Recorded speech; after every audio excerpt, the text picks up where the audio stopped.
마태복음 100번째 시간입니다. 벌써 100번째 시간이 됐네요. 제목은 하나님은 하실 수 있다 입니다. 그럴 일은 없겠지만 만약에 여러분이 과거로 돌아가서 투자를 할 수 있다면 어떤 회사에 투자를 하시겠습니까? 예를 들어 1985년쯤으로 돌아간다고 하죠. 그때 IBM이라는 회사와 애플이라는 회사가 있었는데요. 전 재산을 투자한다고 칠 때 어디에 투자하시겠습니까? IBM입니까? 애플입니까? 두말할 필요가 없죠.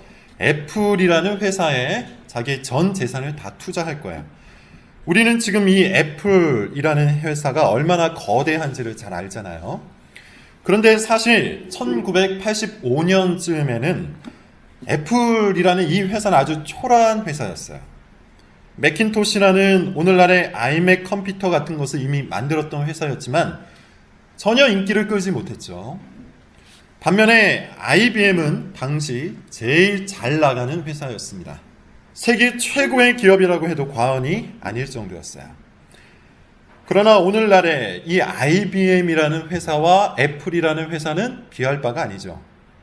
우리는 이미 이것을 다 알고 있습니다. 그래서 만약에 과거로 돌아갈 수 있다면, 그래서 자기의 전 재산을 투자할 수 있다면 누구든지 애플이라는 회사에 투자를 할 거예요.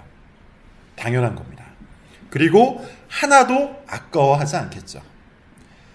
예수님이 말씀하시는 신앙이 바로 그런 겁니다. 지금까지 우리가 계속 살펴봤던 신앙이라는 것이 바로 그런 거예요.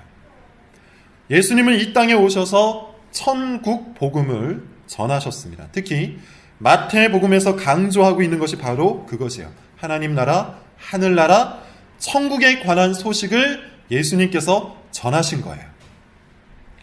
회개하라, 천국이 가까이 왔다. 천국은 마치 이와 같으니 천국에서 상이 큼이라 등등. 천국에 관한 소식을 들고 이 땅에 오신 천국의 왕, 그분이 바로 예수 그리스도입니다. 그리고 그 천국을 계속해서 미리 보기로 보여주고 계신 거예요. 그게 지금까지의 마태복음의 이야기예요. 가난한 자들을 배부르게 하셨습니다. 병든 자들을 낫게 하셨어요.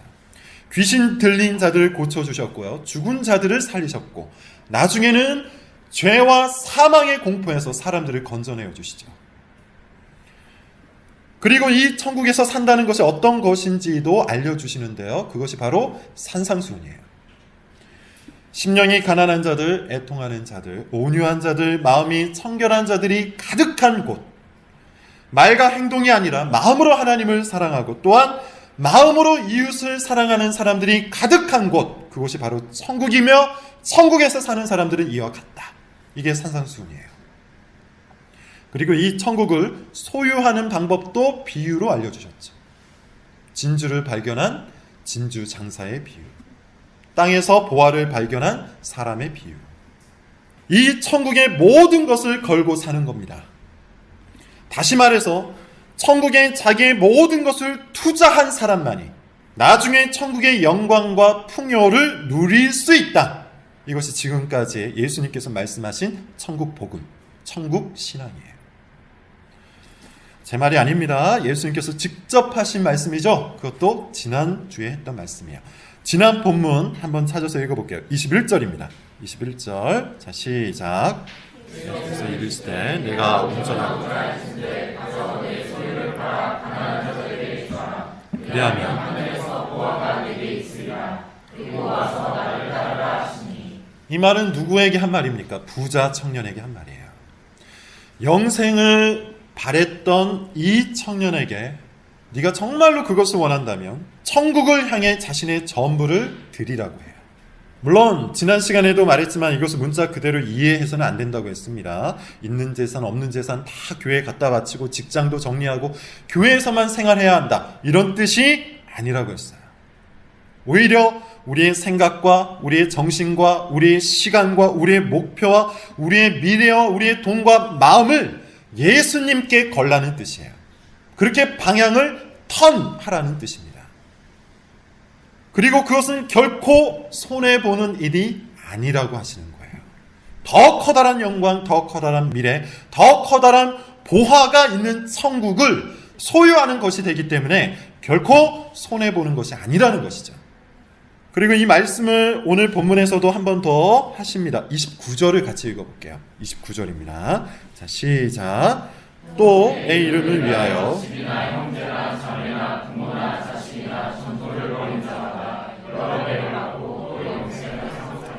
마찬가지입니다. 문자 그대로 지키라는 뜻은 아니에요. 우리의 전부를 그리스도께 걸고 살라는 뜻이에요.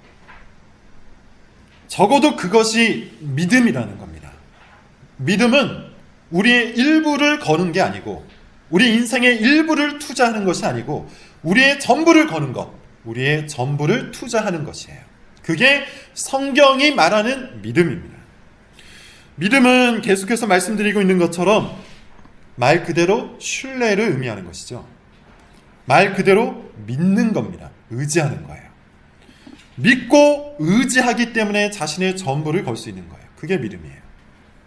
적당히 한 발만 걸치고 있는 것을 성경은 믿음이라고 하지 않아요.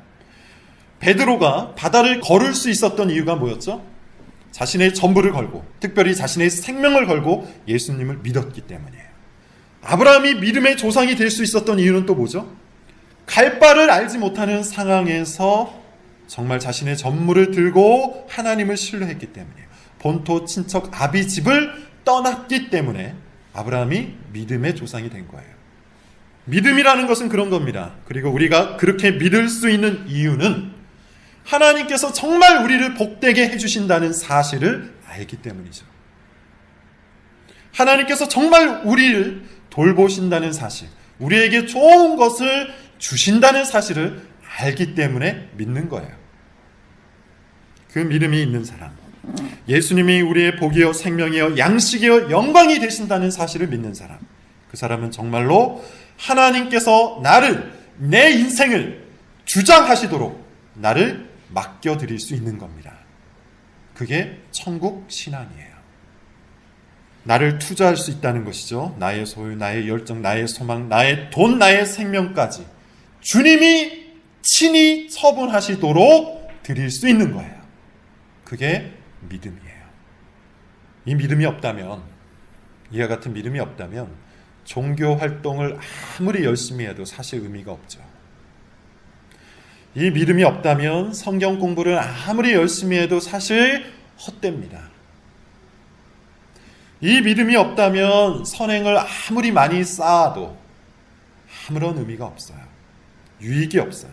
사실은 내가 마음을 다해서 그리스도를 믿지 않기 때문이죠. 사실은 그리스도 말고 다른 것을 믿는 것이기 때문이에요. 부자 청년이 바로 그랬습니다. 부자 청년은 열심히 있었어요. 율법에 대한 열심이 있었어요. 율법을 아마 열심히 공부했을 것이고 또한 아주 열심히 지켰을 거예요. 아마도 예상키로는 선행도 아주 많이 했을 겁니다. 그런데 무엇이 없었죠? 그리스도를 의지하는 믿음이 없었어요. 대신에 무엇을 의지하는 믿음이 있었습니까? 돈을 믿었어요. 돈을 믿었어요. 그 청년은 돈에 자기 인생을 투자했어요. 돈에 자신의 인생을 걸었다는 것이고, 돈이 그 청년의 풍요와 그 청년의 기쁨과 안정과 영광이 된 겁니다. 그래서 돈을 버리고 예수님을 따르라는 이 말에 근심하고 예수님을 떠나간 거예요. 그 후에 예수님께서 제자들을 돌아보면서 이렇게 말씀하세요. 본문 23절과 24절입니다. 자, 시작. 예수께서 제자들에게 이르시되 내가 진실로 너에게 이르노니 부자는 천국에 들어가기가 어려우니라. 다시 너에게 말하노니 낙타가 바늘 뒤로 들어가는 것이 부자가 하나님의 나라에 들어가는 것보다 쉬우니라 하시니. 충격적인 선언이죠. 충격적인 선언이에요. 이 말씀은 오늘날에도 받아들이기 아주 힘든 말씀이지만 사실 당시에 더욱더 받아들이기 힘든 말씀이에요. 왜냐하면 당시 유대 사회에서 부자는 하나님께 인정을 받은 가장 커다란 증거였기 때문이에요. 신명기 30장 이하를 보면 네가 만약 나의 명령을 힘써 지키면 복을 주겠고 번성케 해주겠다. 가축도 많게 해주겠고 땅의 소산도 많이 너에게 주겠다. 이런 말씀이 계속해서 반복되고 있어요. 따라서 유대인들은 부자는 모두 하나님의 계명을 잘 지킨 사람이고 그 결과 이미 복을 받은 사람, 이미 구원을 받은 사람, 이미 하나님께 인정과 평가를 받은 사람이라는 신학이 있었어요. 그런데 예수님은 이런 유대인들의 신학을 깨버린 겁니다. 특히 23절, 24절을 잘 보시면 예수님께서 강조하는 표현들이나 23절에는 진실로 말한다 라는 표현이 나오고 24절에는 내가 다시 너희에게 말한다 라는 표현이 반복되고 있죠. 이런 표현은 예수님께서 이 말씀을 진심으로 하셨다는 뜻이고요. 그만큼 제자들이 받아들이기 어려운 말씀이라는 뜻이에요. 그래서 반복하고 계신 겁니다. 구체적으로 무엇을 말씀하셨죠? 두 가지를 말씀하셨는데 사실 같은 뜻이에요. 부자는 천국에 들어가기 어렵다. 차라리 낙타가 바늘 귀를 통과하는 것이 부자가 천국을 통과하는 것보다 쉽겠다. 여러분, 이 말씀은 문자적인 의미일까요? 상징적인 의미일까요? 우리는 가능하면 상징적인 의미로 받고 싶겠지만 사실 문자적인 의미도 충분히 있어요. 종교개혁자 칼빈은 이 구절을 주석하면서 부자들은 그 마음이 의지할 바가 넘쳐나기 때문에 실제로 하나님께 자기 자신을 맡기는 것이 거의 불가능하다. 이렇게 이야기합니다. 정말 현실적인 관찰입니다. 과거에도 그렇지만 오늘날에는 이것을 더 잘 관찰할 수 있어요. 살펴볼 수 있어요. 돈으로 안 되는 게 있나요? 우리가 살아가고 있는 이 사회는 자본주의 사회예요. 자본이 모든 것을 결정하는 사회를 우리가 살아가고 있어요. 돈이 있으면 사고 싶은 거 다 살 수 있어요. 돈이 있으면 먹고 싶은 거 다 먹고 놀고 싶은 거 다 할 수 있어요. 돈만 있으면 사람들도 끌어모을 수가 있습니다. 돈만 있으면 명예도 살 수 있고요. 존경도 살 수 있어요. 심지어 돈이 있으면 사랑도 살 수 있죠. 요즘에는 돈이 있으면 젊음도 돈 없는 사람보다 더 길게 누릴 수가 있어요. 당연히 생명도 돈 없는 사람보다 더 유지할 수가 있죠. 돈으로 안 되는 것이 없기 때문에 부자들은 하나님을 믿고 하나님께 자신의 전부를 투자하고 살기보다는 돈에 자기 인생을 투자하면서 살아요.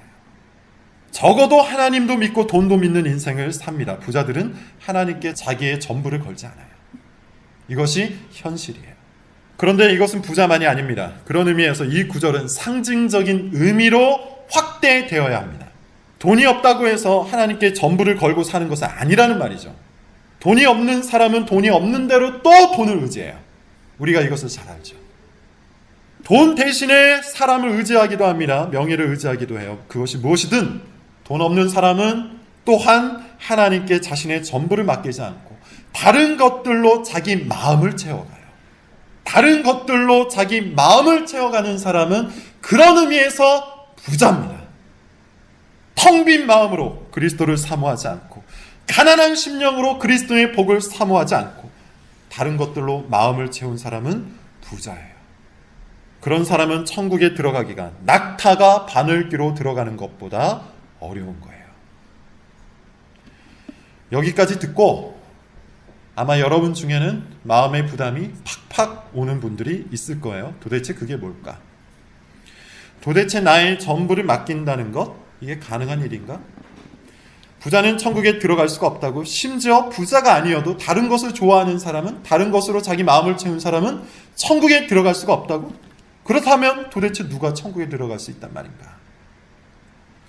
아이고, 이런 게 신앙생활이라면 나는 도저히 할 수가 없겠다. 이렇게 거부감이 들고 부담이 생기고 인상이 찌푸려지는 사람도 분명히 있을 겁니다. 제자들도 그랬어요. 25절을 한번 볼까요? 25절 말씀. 자, 시작. 제자들이 듣고 몹시 놀라 이르되 그렇다면 몹시 놀랍니다. 그리고 이렇게 물어요. 그렇다면 도대체 누가 구원을 얻을 수 있습니까? 이 질문은 이런 뜻이에요. 부자들은 하나님의 계명을 잘 지켜서 복을 얻은 사람들인데, 이미 구원을 받은 사람들인데, 우리는 그렇게 알고 있었는데 낙타가 바늘길을 통과하는 것보다 더 어렵다니, 그렇게 말씀을 잘 지킨 사람도 들어가지 못한다면 누가 천국에 들어갈 수 있단 말입니까? 예수님은 지금 불가능한 말씀을 하고 계신 겁니다. 이렇게 묻고 있는 거예요. 이것은 유대인들의 전형적인 사고방식이에요. 지난 시간에 말한 것처럼 유대인들은 행위 구원론을 가지고 있었어요. 그리고 그 행위 구원론의 현실적인 결과물이 바로 이 땅에서의 부였던 거예요. 그런데 그것으로는 결코 들어갈 수 없다. 예수님께서 이렇게 선언하고 계신 것이죠. 그렇다면 도대체 어떻게 해야 구원을 얻을 수 있을까요? 이 불가능한 것을 말씀하고 계신 예수님은 우리를 좌절로 몰아넣고 계신 걸까요? 그렇지 않습니다. 예수님께서 26절에서 답을 주고 계세요. 같이 한번 읽어보죠. 26절입니다. 시작.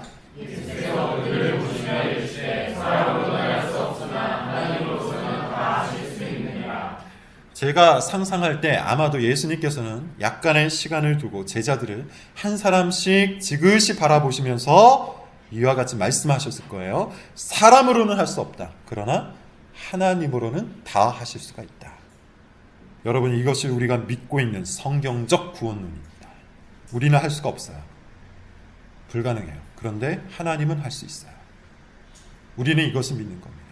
우리의 열심은 항상 헛된 것을 겨냥해요. 그러나 하나님의 열심은 늘 영원한 것을 만나게 해요. 우리의 행위로는 결코 선한 것을 만들 수가 없습니다. 하지만 하나님은 우리를 선하게, 의롭게 만드실 수가 있습니다. 특별히 이것은 사람의 본성적인 변화와 관련된 말씀이에요. 이미 여러 번 말씀드렸지만 기독교는 행동 몇 가지를 교정하는 종교가 아닙니다. 다시요. 기독교는 여러분의 삶의 패턴이나 습관 몇 가지를 교정하는 것을 목적으로 만들어진 종교가 아니에요. 좋은 교훈을 주고 좋은 삶의 지침을 줘서 삶을 좀 더 바르고 풍성하게 살도록 만들어주는 종교가 아닙니다. 기독교는 지성을 풍족하게 만족시켜주는 사상적 종교도 아니에요. 만약에 그와 같이 알고 있다면 착각하신 겁니다. 기독교는 진정한 변화를 만들어내는 생명의 종교예요. 본성 자체를 변화시키는 진정한 진리를 소유하고 있는 종교예요. 그러므로 진정한 기독교는 사람으로는 할 수 없는, 세상으로는 이해할 수 없는 엄청난 변화를 일으켜요. 건강한 교회에서 배우고 있는 것처럼 진정한 변화가 기독교 안에서는 가능하다는 겁니다. 오늘 본문과 관련해서만 말씀드리면 가장 먼저 뭐가 변할 수 있죠? 믿음이 변해요. 더 정확히 말하면 믿음의 대상이 변해요. 과거에는 믿음을 좌우하는 것이 돈이었어요. 사람이었어요. 만족과 쾌락이었어요. 그래서 거기에다가 자기 인생 전부를 걸고 살았어요. 거기에다가 내 인생 전부를 투자하며 살았어요. 그런데 예수님을 믿고 난 뒤에는 그 믿음의 대상, 내 인생을 걸 수 있는 믿음의 대상이 하나님이 된 거예요. 이 세상이 아니라, 이 세상에 속한 썩어 없어질 것들이 아니라 영원하신 하나님의 나라, 생명과 양식과 영광이 가득한 그 나라에 우리의 인생을 투자하게 되었다는 겁니다. 그게 기독교가 불러일으키는 진정한 변화예요. 그게 믿음이에요. 비록 그것이 지금은 미약하게 보일지라도, 비록 그것이 매우 약하게 느껴질지라도 확신을 갖고 거기에 믿음을 두고 살게 만드는 것, 그것이 기독교예요. 어떤 목사님이 이것을 화폐 개혁으로 설명하셨는데 아주 일리가 있어서 저도 적용을 좀 해보도록 하겠습니다. 우리나라는 3번의 화폐 개혁이 있었어요. 가장 마지막에 한 게 1962년입니다. 보통은 1년 정도의 시간을 두고 화폐 개혁을 하죠. 1년의 시간 동안 집에 있는 화폐를 모두 은행으로 가지고 와서 새로운 화폐로 바꾸라, 이런 뉴스를 계속합니다. 이것은 이미 예고된 일이기 때문에 사람들은 당연히 새로운 화폐로 바꾸어야 합니다. 당연한 거겠죠. 비록 1년 동안 옛날 화폐, 예전 화폐가 통용될 수는 있겠지만 1년 뒤에는 그저 종이 조각에 불과해질 것이기 때문이에요. 그런데 어떤 사람이 있어요. 근데 이 어떤 사람이 이것을 믿지 않는 거예요. 1년 뒤에 화폐 개혁을 하겠다고 뉴스마다 계속해서 소식을 전하고 있는데 이 사람은 그걸 믿지 않는 거예요. 왜냐하면 지금 당장은 이 화폐로 모든 것을 할 수 있기 때문이죠. 그래서 예전과 똑같이 돈을 집에 쌓아두고 살아갔습니다. 그리고 1년 뒤 드디어 화폐 개혁을 하는 날이 왔어요. 옛날 화폐는 이제 종이 쪼가리가 되었고 이제는 새로운 화폐로만 거래를 할 수 있게 되었어요. 그 사람은 어떻게 됐을까요? 그 뉴스를 믿지 않았던 이 사람은 어떻게 되었을까요? 거지가 되었을 거예요. 어리석은 사람의 최후입니다. 마치 이와 같아요. 예수님께서는 지금 천국 뉴스, 천국 복음을 알리고 계신 거예요. 이제 곧 이 세상에 속한 것들은 썩어 없어질 것이다. 하나님 나라가 곧 올 것인데 그때에는 나에게 속한 것들만 영원히 남을 것이다. 그러므로 너희는 나에게 전부를 투자해라. 눈에 보이는 것을 믿지 말고 이제 막 출범했지만 하나님 나라에 속하여 살아가라. 이렇게 말씀하고 계신 것이죠. 다시 말해서 예수님께서는 믿음을 요구하고 계신 거예요. 그런데 어떤 사람은 눈앞에 보이는 화폐에만 집착해서 새로운 화폐만이 통용되는 세상이 온다는 예수님의 이 말씀을 믿지 않는 것이죠. 눈앞에 보이는 일에만 취해서 그리스도 안에 속한 사람만 천국을 누릴 수 있다는 이 소식, 복음을 믿지 않는 거예요. 어떻게 될까요? 화폐 개혁이 일어나는 날, 그리스도의 나라가 이 땅에 오는 날, 그는 망할 겁니다. 이 믿음이 필요합니다. 그런데 이 믿음을 누가 주시는 겁니까? 하나님께서 주시는 거예요. 천국을 향해 눈이 가려진 사람은 계속해서 이 땅의 화폐, 이 땅에 썩어 없어질 것들을 믿고 살 겁니다. 반면에 믿음이 있는 사람은 천국 복음의 귀에 들려올 것이고 하나님 나라의 진짜 보화를 위해서 살아갈 수 있게 될 거예요. 그 사람이 진짜 신자요, 진짜 제자인 겁니다. 그래서 베드로가 이런 말을 하는 것이죠. 27절 말씀을 우리 같이 한번 읽어봅시다. 자, 시작. 이에 베드로가 대답하여 이르되 보소서 우리가 모든 것을 버리고 주를 따라싸운데 그런즉 우리가 무엇을 얻으리이까. 멋들어지게 이야기했지만 우리는 베드로가 한 번의 실패, 아주 커다란 배신을 했다는 것을 이미 알고 있어요. 베드로뿐만 아니라 다른 제자들도 다 마찬가지예요. 제자가 되었다고 해서 세상을 완벽하게 버리고 이전의 삶을 완전히 잊어버린 채 썩어질 것들을 하나도 소망하지 않는 완전 무결한 신앙 상태를 갖게 되는 것은 아니에요. 오해하지 말아야 되고 착각하지 말아야 합니다. 우리는 이미 우리 자신을 보면서 그것을 다 깨닫고 있잖아요. 하지만 제자의 출발점은 항상 믿음이에요. 그리고 그 믿음이라는 것은 우리의 전부를 거는 거예요. 베드로와 야고보와 요한과 안드레는 나름대로 잘 나가는 어부였지만 그것을 포기하고 자기 인생 전부를 예수님께 걸었어요. 마태복음의 저자 마태는 세리로서 큰 돈을 벌 수 있었지만 그것을 포기하고 예수님께 자기 인생을 걸었어요. 살로 땅 출신인 시몬은 국가와 민족을 위한 자기의 꿈이 있었지만 그것을 포기하고 예수님께 자기 인생을 걸었습니다. 비록 수없이 넘어지고 수없이 실패했지만 그들이 제자일 수 있는 이유예요. 그들은 예수님께 자기 인생 전부를 투자했어요. 예수님을 믿었다는 겁니다. 그래서 예수님은 베드로의 이 자부심을 꾸중하지 않으신 거예요. 오히려 그 믿음을 더욱 굳세게 해주시기 위해 28절처럼 말씀하십니다. 28절 같이 한번 읽어볼게요. 시작. 예수께서 이르시되 내가 진실로 너희에게 이르노니 세상이 새롭게 되어 인자가 자기 영광의 보좌에 앉을 때 나를 따르는 너희도 12 보좌에 앉아 이스라엘 12지파를 심판하리라. 예수님께 모든 것을 투자한 우리가 무엇을 얻을 수 있냐는 다소 뻔뻔한 베드로의 질문에 예수님께서 꾸중하시기보다는 다시 한번 진지하게 말씀을 해주세요. 내가 진실로 말하노니 너희가 나와 같은 영광을 얻고 너희가 나와 같은 권리를 누릴 것이다. 지금은 아주 미약하지만 결국에 이 땅은 하나님 나라, 그리스도의 나라가 될 거예요. 그리고 그리스도께 모든 것을 건 사람들은 그 나라에서 그리스도와 같은 권리를 소유하게 될 겁니다. 이것이 천국 복음이에요. 이 땅에서 목숨을 걸고 사는 사람은 신자가 될 수가 없어요. 이 땅의 것들을 위해 헌신하는 사람은 제자가 될 수가 없어요. 신자는 그리스도를 믿는 사람이고 제자는 그리스도께 헌신한 사람이에요. 세상에 헌신한 사람은 그리스도께 헌신하지 않은 거예요.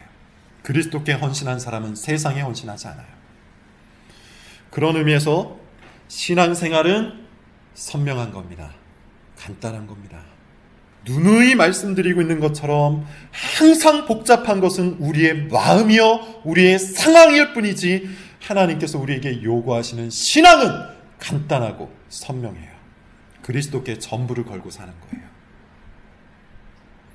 그리스도께 우리 인생의 처분을 맡기며 사는 거예요. 그리스도의 나라에서 생명과 양식과 보화와 영광을 얻을 것이므로 항상 그리스도께 속하기를 원하면서 항상 그리스도를 택하며 살아가는 거예요. 이것을 아는 사람은 삶이 단순해집니다. 단순하지만 무료하지 않아요. 단순하지만 무력하지 않아요. 오히려 단순한 삶을 통해 그리스도의 풍성한 능력이 그로부터 드러날 겁니다. 단순한 삶을 사는 그를 통해 하나님의 나라가 이 땅에서 보여질 겁니다. 드러날 겁니다. 나타날 겁니다. 반면에 이것을 모르는 사람은 이 세상에 썩어질 수많은 것들로 인해 복잡하고 어렵게 살 거예요. 복잡하게 살면서도 오히려 알 수 없는 무력감에 시달릴 겁니다. 바쁘게 살지만 오히려 알 수 없는 허탈감 속에서 살아갈 수밖에 없다는 거예요. 당연히 경건의 능력은 한 조각도 드러나지 않을 거예요. 이 땅에 썩어질 것들 몇 개는 건질 수 있겠지만 그것보다 더 큰 것들, 그것보다 더 영원한 것들을 잃어버릴 겁니다. 화폐 개혁이 다가오는데 옛날 화폐를 집에 저축해놓고 사는 사람들은 어리석은 사람이에요. 아무 쓸모없는 것들을 위해서 인생을 헌신하지 마십시오. 그렇게 마지막으로 예수님께서 이런 말씀을 하시는 겁니다. 30절입니다. 자, 시작. 그러나 먼저 된 자로서 나중 된 문맥상 여기서 먼저 된 자는 누굴까요? 부자 청년 같은 사람들이에요. 이 땅에서 먼저 된 거예요. 이 땅의 기준에서 많은 칭찬을 받을 수 있는 사람들이에요. 탁월함을 위해서 살아가고 돈과 성공을 위해서 살아가고 명예와 평판을 위해서 살아가는 사람들. 그래서 사람들의 박수를 얻고 인정을 받고 손을 흔들어 줌을 맞이할 수 있겠지만 사실은 썩어질 것들에 헌신한 사람들, 그들이 이 땅에서 먼저 된 사람들이에요. 그런데 이들은 반드시 나중이 되고 말 겁니다. 반면에 나중된 자는 누굴까요? 제자들입니다. 이 땅의 기준에서는 별로 칭찬할 것이 없어요. 이 땅에 투자하면서 살지 않기 때문이에요. 많은 칭찬을 받지 못하고 박수도 받지 못합니다. 오히려 손가락질을 받고 손해를 보고 조롱받을 수 있을 거예요. 하지만 그리스도께 전부를 걸고 하나님 나라의 보화를 위해서 살아가는 자들, 그들은 반드시 나중에 먼저 된 자가 될 거예요. 말씀을 맺겠습니다. 여러분, 지금 여러분의 삶은 무엇에 투자하면서 사는 삶입니까? 지금 여러분들이 투자하고 있는 것은 썩어질 것들입니까? 영원한 것들입니까? 지금 여러분은 진정 무엇을 믿고 삽니까? 말로는 하나님이지만 사실은 돈을 믿고 살지 않습니까? 말로는 그리스도를 믿는다 하지만 사실은 성공을 믿고 살지 않습니까? 어떤 사람은 분명히 지금 이 설교가 너무 어려운 것을 요구한다고 생각할 수 있을 거예요. 그래서 부담스럽고 그래서 거부하고 싶은 사람도 있을 거예요. 그런데 여러분, 만약에 그런 상태라면 오히려 기회입니다. 이 설교에 무관심한 사람보다도 훨씬 더 큰 기회를 얻은 겁니다. 오늘 설교를 멍하니 한 귀로 듣고 한 귀로 흘려버린 사람보다 훨씬 더 복된 기회를 얻은 겁니다. 오늘 설교가 부담스러워서 거부감이 생긴 사람들은 제자들처럼 예수님께 이렇게 물어볼 수 있기 때문이에요. 그렇다면 도대체 누가 천국에 들어갈 수 있습니까? 그렇다면 도대체 누가 구원을 받을 수 있습니까? 나도 정말 그렇게 변할 수 있습니까? 이렇게 물어볼 수 있고 이와 같이 물어보는 사람은 예수님의 답변을 들을 수 있을 거예요. 사람은 불가능하다. 그래서 거부감이 생기는 것이다. 그래서 마음이 부담스러운 것이다. 그런데 하나님께서는 하실 수 있다. 하나님은 너의 마음을 진정으로 변화시킬 수 있다. 하나님은 너의 마음이 천국을 사모할 수 있도록, 네가 진정으로 그리스도께 헌신할 수 있도록, 너의 인생 전부를 하나님 나라에 투자할 수 있도록 진정 너의 눈과 마음을 바꾸실 수 있다. 그러므로 지금 당장 하나님께 기도하라. 하나님께서 이 거부감을 제거하시고 기쁜 마음을 내 마음에 심어줄 수 있도록 기도하라. 하나님은 다 하실 수 있다. 여러분 정말 이것을 믿으시기 바랍니다. 하나님은 다 하실 수 있습니다. 성경이 말하는, 예수님이 전하는 이 놀랍고 복된 소식이 아직도 귀에 들려오지 않습니까? 하나님 나라의 보화가 아직도 눈에 보이지 않습니까? 여전히 이 땅에 썩어질 것들만 보이고 들리고 마음에 담깁니까? 하나님께 나아가서 믿음을 달라고 간구하십시오. 하나님께 간구하는 자 모두는 믿음을 선물로 얻을 수 있습니다. 그리스도께 자기 인생 전부를 투자하기 원하는 사람이 있습니까? 하나님께 나아가서 그리스도를 사모하는 마음을 달라고 꼭 간구하십시오. 하나님께서는 이와 같이 기도하는 자에게 성령을 주셔서 하나님 나라를 반드시 볼 수 있게 해주십니다. 이것을 믿을 수 있기를 바랍니다. 기도하겠습니다.